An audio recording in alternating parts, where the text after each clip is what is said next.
Welcome back to the shop, everybody. So, it's been a little bit since we've done a shop video, other than the Saturday videos. So let's do some cutting today. Let's do some investigating of stuff. What you're looking at here, up until recently, this was my largest agate find. This came out of a road in southeast Oregon when we were down hanging out with Backcountry Sean down by Graveyard Point.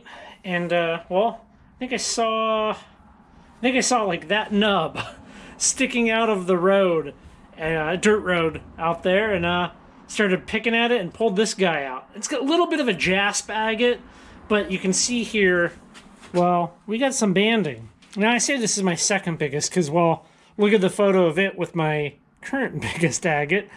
This one is a little shy of 3 pounds. It'll be a little less, well, later on. And the other one is about 114 pounds. So quite the jump. But what I would like to do with it is make it so it kind of it doesn't really want to stand up. So we have some banding here. So what we're going to do is we're going to take it over to the saw and we are going to chop that off and hopefully, well, see what's going on inside this guy. This here is my slab saw. We're going to get this guy kind of chucked up here in the vise. I'm going to really, I guess, kind of do some eyeballing of it. It's a pretty flat rock, so we should be able to cut it and get it to stay upright pretty easily. I am running in my saw a low viscosity mineral oil that's made for lapidary saws.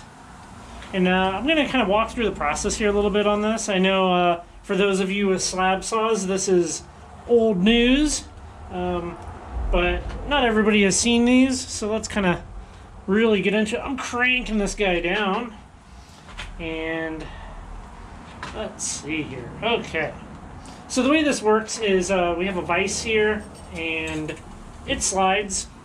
It feeds into the saw automatically on a drive shaft. So the vise also moves back and forth for making the slabs. So what I'm going to do here is back it up so it clears the blade. We're going to push it until, well, it's all the way through. Hook up the chain, and I'll show you this in a little bit more detail here. Hook up the chain that will turn the saw off when it's completed its cut, so we don't have to stand here and babysit it. And then we're going to slide the rock in. I think, well, let's see here. Right about there ought to be good. And then, well, the blade's not deflecting at all. So I like to push the rock in and look for the blade to have any kind of wiggle. And if it does, that means the blade's going to deflect when it starts in on its cut. And we don't want that blade warping or getting it out of alignment. So I think we're good here. Really get that guy nice and tight. Cool. So I just back it up a little bit and I throw the lever. So now it's locked in and it's ready to turn on and start pushing the rock in. We are all hooked up here. I got oil to wipe off on my apron here.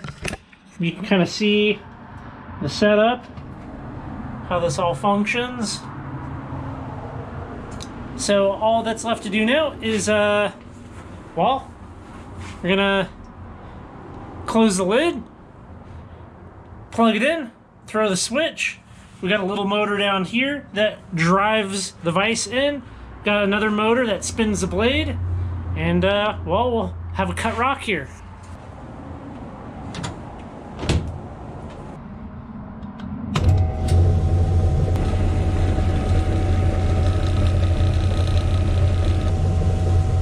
See how slow this one moves? That's pushing the vise into the saw blade, which is spinning quite fast. It'll shut itself off when it's done. We'll give it a few minutes to let the mineral oil that's been kind of aerolized, turned into a vapor by spraying in there, and we'll let that settle. You don't want to be breathing that. You can start to hear it start cutting.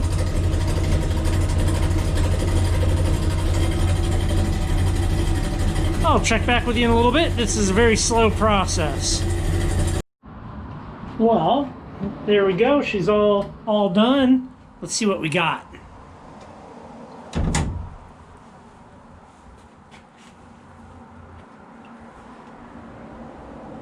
I think that's gonna be very nice. Let's do this. There we go. That looks really pretty. So first step is to unclamp it. I'm gonna throw in some kitty litter and suck up all the oil off of it, and let's we'll get it nice and clean. Here we are, all cut up. Look at that. I am very, very happy with this. There's the little end cut. However, it's not done yet. We gotta put a polish on this. Maybe I can have that in the house on a rock shelf just like that. Have that polished little face and keep the rest of it nice and raw. So let's take it over to the polisher. Maybe it'll show up. There's a little well, kind of like a little ding in it from the saw blade. Normally, if I don't have any of those, if I'm a little on the luckier side, I will skip the 180 grit and start off at 325 because the finish from the blade on the oil saw is so nice. So we're going to work our way up through the grits. This is the 8-inch high-tech diamond flat lap. So just flat discs, different grits, work my way all the way through all of them. If you want to see a video kind of more in depth on that, I'll put a link up there. I do want to build a water system for this, something better than these little cups, but that'll be for another video.